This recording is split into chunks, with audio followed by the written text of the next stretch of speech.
Hello, welcome. We're more than halfway done, isn't that exciting? So let's get through the explanation intro. I'm doing a series of videos where I introduce each of the characters in my project Spectrum and show speed paints of me drawing their base sprites. Spectrum is a visual novel styled YouTube series I'm working on that depicts the lives of the 10 main characters. The original base concept for Spectrum was looking at characters with specific color themes and seeing what they got in common, what trends do I see. And using those similarities, I tried to create a character that reflected them while also still being unique and interesting. While the characters all have their own lives, they all interact with one another, and the story is about the chaotic things they get up to. This video is going to be all about Brown, the 7th one in the lineup. So brown was kind of an underwhelming color, as were many of these. Brown isn't a common theme. It's not seen as a fun color, so the most you can really get with brown is brown-haired characters, which are extremely common. But as I sort of mentioned in Green's video, if your hair is brown, then your color theme is definitely going to be something else. So I was just like, okay, I guess I'm finna wing it. So the main thing I wanted for Brown was to make sure he didn't look like your typical brown-haired anime character. The stereotype of the boring, short, brown-haired protagonist is so common it's not even funny. I didn't want to fall into that. So I decided to make his hair a fun style to step away from that. I also make it a really light brown, which isn't as common. His hair also has frosted tips, which you'll see later. His hair is a pretty simple style, but he's got his bangs pulled back and held in place with the barrette. His ears being where they are make it so he pretty much doesn't have bangs loose. Otherwise, his hair is just kinda out, a bit messy. For his personality, I decided I'd reference the protag stereotype a bit and make him a pretty normal guy for the most part. He's got some issues that separate him from the self-insert protag, which I'll get into more later. But I wanted him to be kinda like Orange in the sense that he's the voice of reasons when things get chaotic. He's a chill guy to be around overall. Something else that references the stereotypical protagonist is the way that he doesn't have any known hobbies. To avoid giving them too much personality that can't be related to, usually the self-insert type of protagonist doesn't have any real hobbies. However, the reasoning for this is much different for Brown. He has things he likes, but he doesn't really share them. I'll get into that a bit later too. Species-wise, I wanted to pick something where being brown actually made sense. So he's a white-tailed deer. I wanted him to have a different silhouette from everybody so they didn't all look too similar. So he's actually built like a deer from the hips down. This means he doesn't wear shoes, which is fun. I liked messing around with his design. Having another character like Violet who is structured differently makes for a visually interesting group picture. Silhouettes are important when it comes to character designs. As the tallest character, I made sure he stuck out.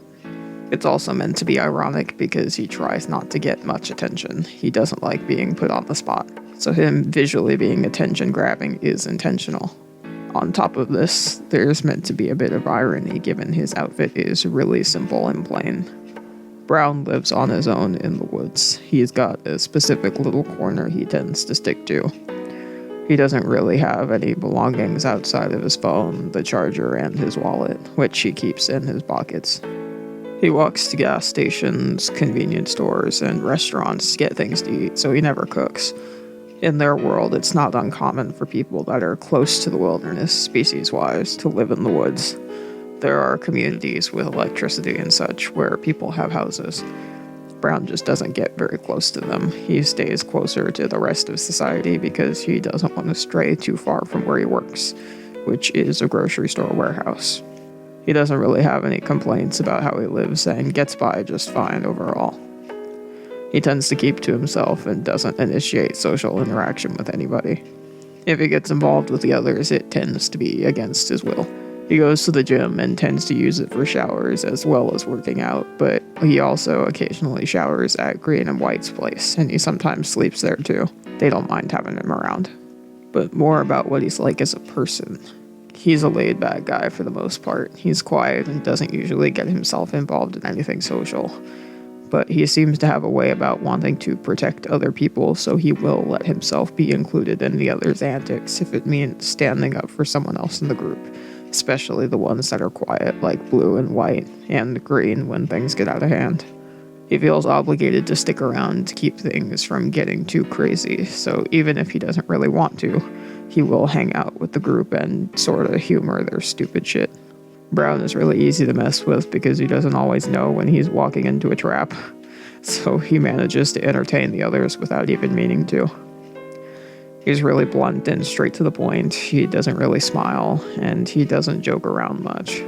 So the others try to drag him into their nonsense to get him engaged and possibly help improve his mood, which doesn't usually work. As for who he's actually friends with, he's probably the most disconnected from the group. He tries not to get too personal with anybody, so they kind of don't know a whole lot about him. If I had to pick someone, I'd say he's closest to Green. He comes over to visit when he can, and he doesn't mind talking to him. He also doesn't mind helping out with the gathering either. He regularly helps carry things that are heavier since he's one of the strongest ones there. He's alright with the back and forth walking and heavy lifting. He's also seen defending Green a lot when the conversations get chaotic. He's always the first one to step up when Green faints. Overall, he respects Green and gets along with him well, even if he doesn't have very deep conversations with him. As mentioned before, he tends to be protective over Blue and White because they're quieter and easier to tease. No one really messes with White for the most part, but it can be hard for him to get into the conversation sometimes, so Brown helps with that when he can. It's just his nature to want to take care of smaller things. He's not necessarily friends with them, but he's on decent terms with them. He's got a special bond with Blue because they're both animals that like the woods. The two of them aren't really friends, but he and Gray sort of bond a little over how crazy things get. They both have very little patience for the group's nonsense, so they both tend to be on the same page a lot of the time.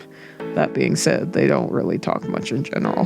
The most they really do is when they're agreeing with each other over something chaotic.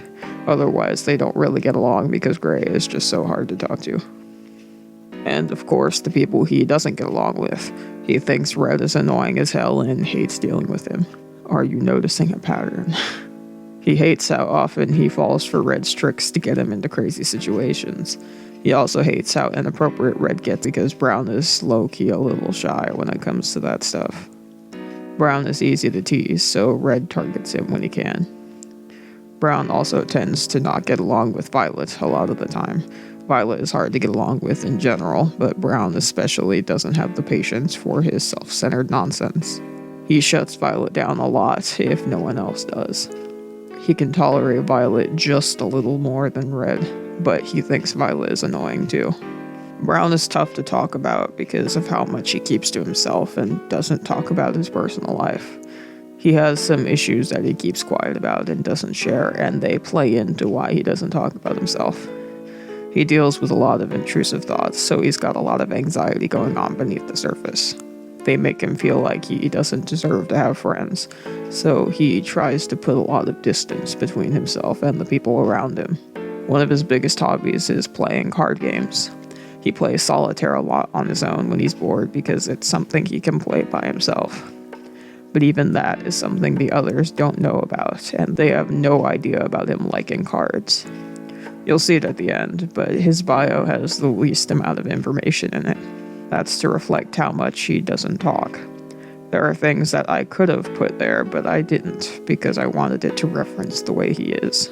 With the others, there are some of their strengths and weaknesses that you can determine just by seeing how they interact with people. But with Brown, there's so much that he keeps inside that you can't really tell everything. There's technically more info on his bio than the other characters know about him, but I didn't want to just have, nothing on his bio. Getting into his background, he, unsurprisingly, hasn't told anybody anything about how he was raised. He hasn't mentioned his relationship to his family, and he never talks about himself as a whole. Where he lived before he got the job he has now is unknown. How he lived on his own and how long he did it is unknown. and where his family is now is unknown. He just doesn't talk about his own life. I will say, though, that he was raised by his mom and dad and had an older brother, just like Blue. He hasn't lived with his family for a long time, and he doesn't live anywhere near them anymore. He's traveled pretty far to get where he's at now. And finally, his character theme that's been playing the whole time. His theme definitely reflects the sadder parts of his personality that he keeps hidden. He's a very calm person for the most part and doesn't really show positive emotions much, if at all. I feel like you can tell he's got a lot going on in his head. Like, the less he talks, the more he's thinking. It's slow and calm, but it's not exactly peaceful. He's got conflicting things going on with him. The extra instrument in his is a percussion instrument. I like how it works with his melody. It's simple and adds to the empty and big sort of feeling I wanted it to have. I don't know, it's hard to describe. But yeah, Brown's a good guy, even if he doesn't really show it much because he's too busy trying not to open up to people. Even if he doesn't want to get personal with people, you can still see the good of his heart through his actions, whether he means to show it or not. Here is Brown's full sprite, as well as a few others. In total, he has 24 sprites, which isn't many. He doesn't really show strong emotions much. Hope you liked listening to me talk about him. I know it's hard to talk about someone who doesn't talk about himself. Next on the list is White, so hopefully you'll stick around for him. Thanks for making it to the end. Take care. Stay safe.